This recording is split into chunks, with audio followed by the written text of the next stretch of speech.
We was married, we didn't think about no children. We didn't talk about no children. Just came about, that's what it did. So we were all mistakes. Not really. We are the Butlers. My name is Bishop Butler, and this is my story. My mother, my father, my two sisters, and 3 brothers. My mother was more stricter than my father. My mother, she did all the whippings. My dad did all the talking. When she tell you to do something, you did it right then. You did not hesitate.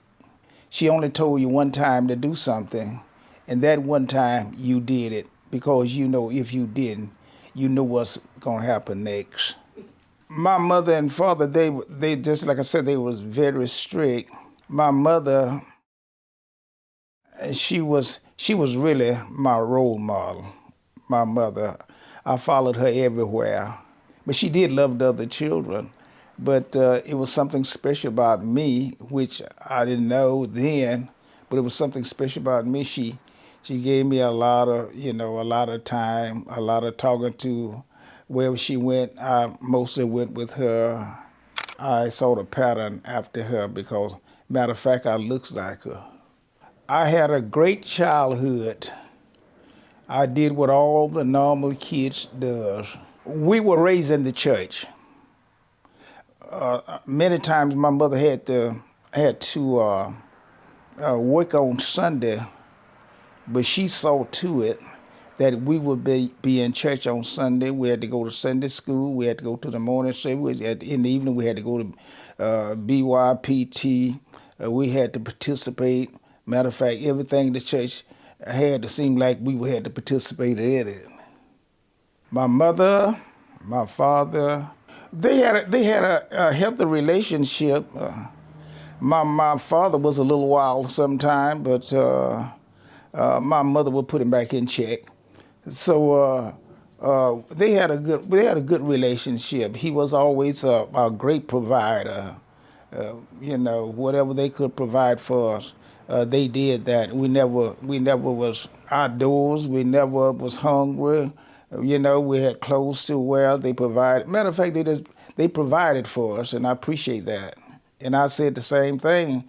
When I get married, I'm going to be the same way that my mother and father was providing for my family.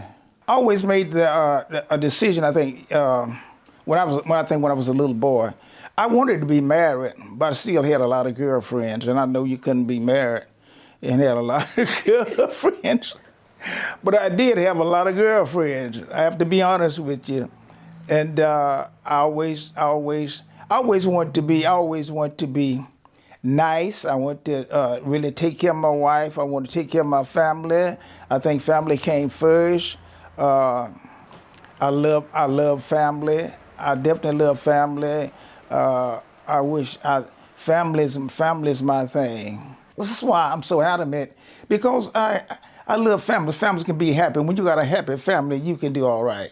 You can really do all right when your family's happy. And we have to make what we want.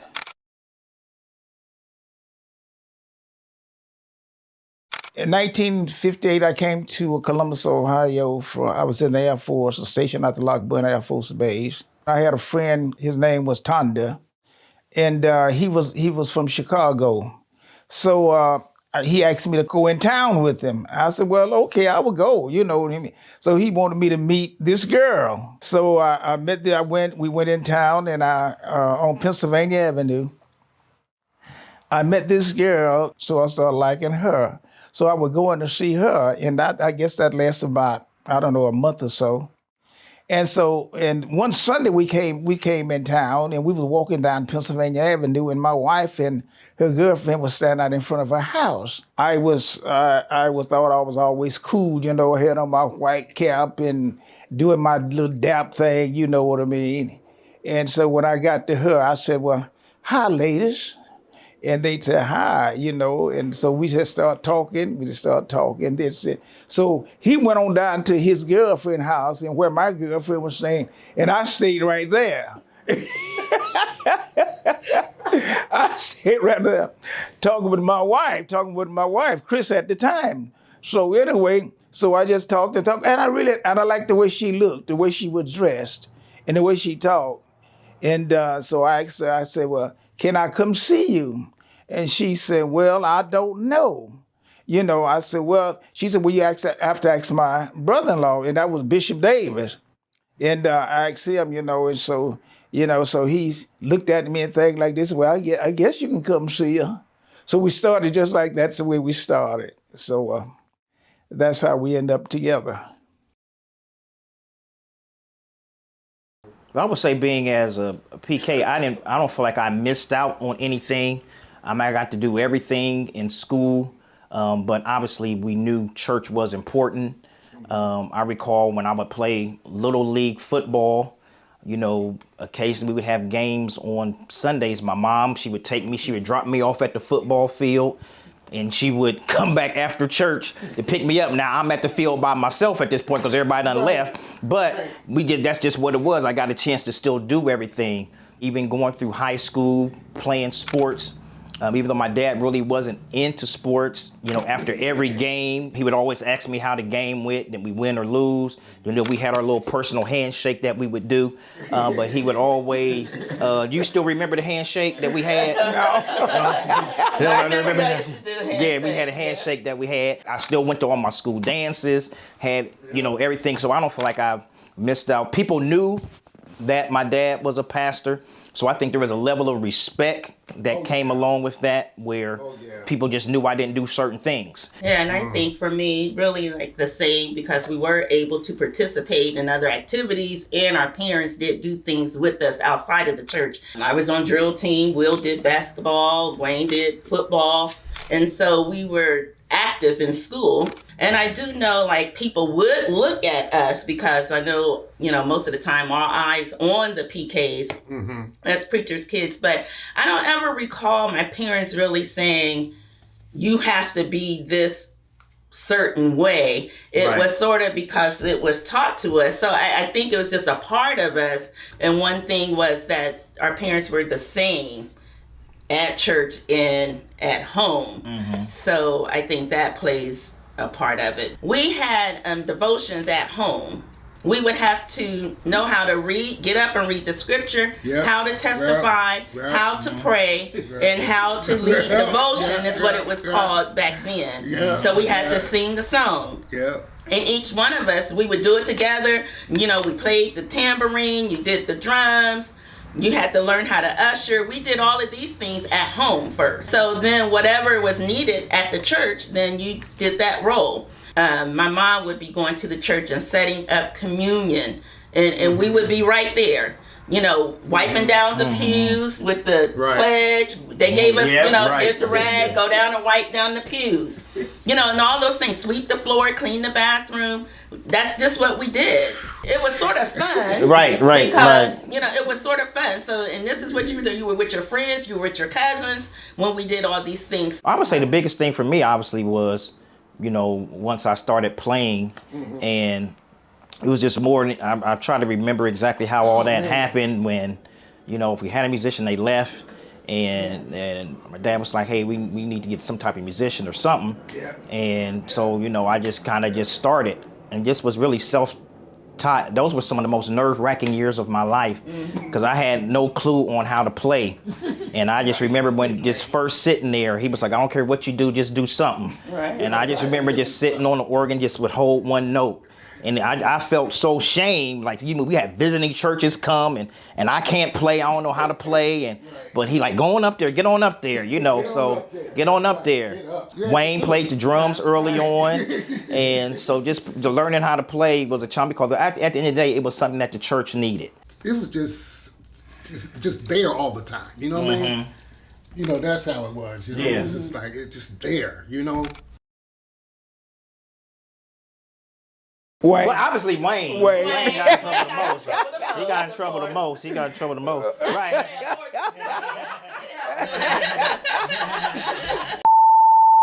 I remember when I was younger and he threw a knife at Wayne. Wayne wasn't acting. He was doing something crazy. Ran through the house and he just got something and just threw it at him. Wayne was running through the house. I'm like, man. I got sat down one time. Right. You know, because he was the pastor, the bishop, well, at the time, not bishop, but being the leader, it was, hey, if you get in trouble just like anybody else. Right. And so I was sat down. Like I was directing the choir and then he was saying I wasn't because I got sat down. And so I couldn't. And then when you got sat down, you can testify, you can sing, you just sat there in the front row, you did nothing. And that's what happened to me because I was naughty. But Will, I don't remember you ever. I mean, you got some whoopings. Just some whoopings. I didn't get no punishment or nothing like that. I was pretty good. I was good. You were. I was too, but I'm saying I did mess up a couple times. So. Some of my favorite memories, just being in the car, driving down to South Carolina, going to Cedar Point, where my mom, she would always make these nice sandwiches. It was like the best sandwiches were on the road. And I always remember the best sandwiches we had was on the road with a ham sandwich, bologna sandwich. It was just the best sandwich to have while I was in the car. So just those trips on the road. And I just kind of remember, us driving on the road when a truck would go past us, we'd be like in the backseat just pushing the car. We gonna beat the truck. We gonna get past the truck. Woo, let's go. Then honk. We gonna pass this truck. We thinking, well, us pushing the back seat is making our car go faster. So just that was just those road trips. Oh, man. Going those trips to South Carolina, going to Cedar Point.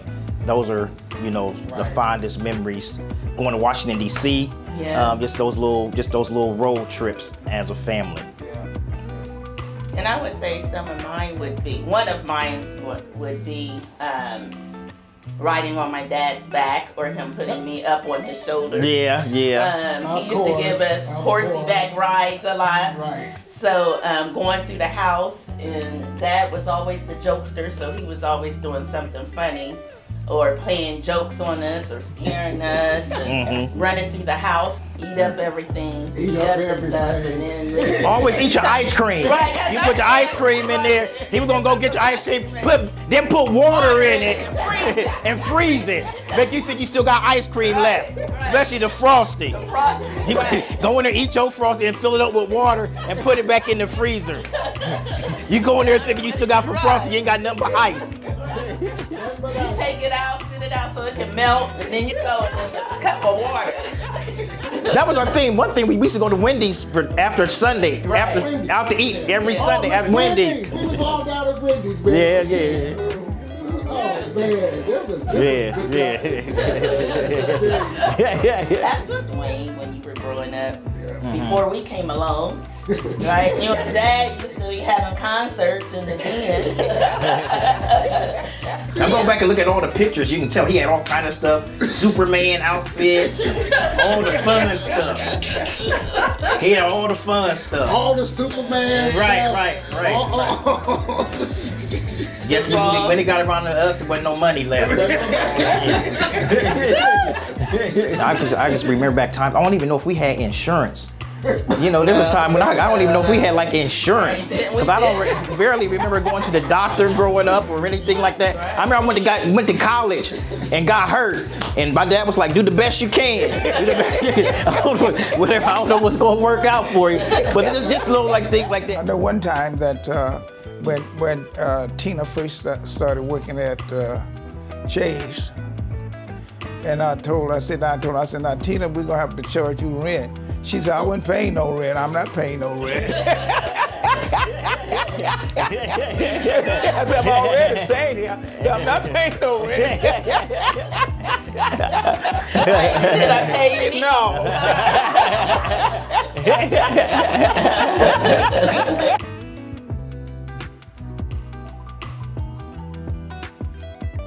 For me, it was security, and really I felt growing up, whatever I wanted or needed, that he would give it to me, provide it. even though we seen different things, I know that at one time, Dad was driving the truck and we could see the bottom of the floor. You know what I mean? We ride it out. Now that was embarrassing. That was embarrassing. Mom had a car. When she turned the corner, the door flew open. She had to hold the door. And all those things. And so when I look back and see that, people may say poor or lack or whatever, but it really, you didn't feel like that because we always had people at our house. We always, had a full house, our friends and whatever, all of the treats and things like that. Yeah. So I just felt secure and safe. I'll just say on the parenting side, I just felt like my dad knew everything. He just was smart. He knew how to do everything. And I know if anything came up, he just knew how to do it. Yeah. And there was a lot of stuff he did that I could, he worked with his hands and I was like, I never want to do that type of stuff. Yeah. But he just was knowledgeable. So I'm just like, just that security of knowing, hey, if I have a question, even now, he'll find a way to get the answer. So, it was just great having parents that loved us, and and I knew they had a love for the church. Yeah. I knew they had a love for God, and so just being at a young age, understanding that and knowing that there were certain responsibilities that they had to tend to. Mm-hmm. And so even though, they had major responsibilities at the church, sometimes we just had to take a step back and like, okay, they have to do that. But then it didn't make us feel less than, right. But it was just an understanding of, this is our life. This is what's normal for us. And this is what they do. We have parents that are leaders in the church that people look to and rely on, call all times of day and night. So we just have to understand that, sometimes they had to go do what they had to do. But just seeing their sacrifice and care for people, I think that was just pivotal in my life, that I feel like some of that transcended down to us as well, just having a care for people. The dad, man, he's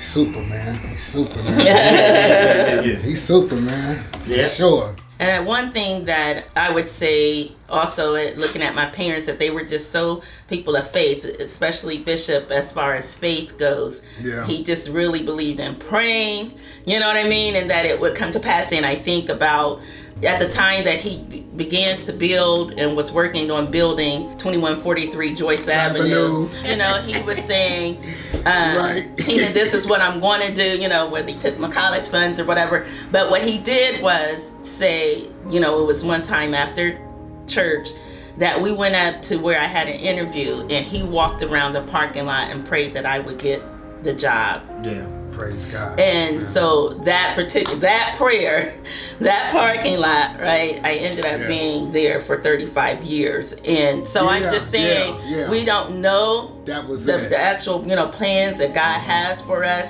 But I just showed like a man of faith, and that's just what he believed, that we were going to be taken care of. The church was going to be provided, that there was no lack. And so we didn't have a lot, but we didn't lack anything either. I just love the life of my parents. I just love the life that they had. And I love seeing them laugh together and love together, just being able to witness that, and my cousins being able to witness that. I just say, I feel like, our family has been extremely blessed. And the Lord has been good to us. And just thinking back over the years, even growing up, looking back on it, we really didn't have a whole lot. And then having like the world's best mother. The world's best mother. I felt like she was my best. Yeah, that's it, man. That's how you do it, man. That's how it is, man. She was my best supporter. She always encouraged me when I went through the most it's real. Challenging part of my life. For sure. My mom was there to support. She was there to encourage me. I went through the best part of my life. Mm-hmm. And I just thank God for having, the best parents. God has been faithful to us. So faithful. Yes, he has. So faithful. And we thank him for that. In my conclusion, I think I'm one of the most blessed men that I know living, to have had a wife like Lady Butler. Oh. And to have children and grandchildren that I have. Yeah. I don't know what any more blessings I want. I just don't. And I am so grateful. I am so thankful to the Lord that He allowed this to happen in my life.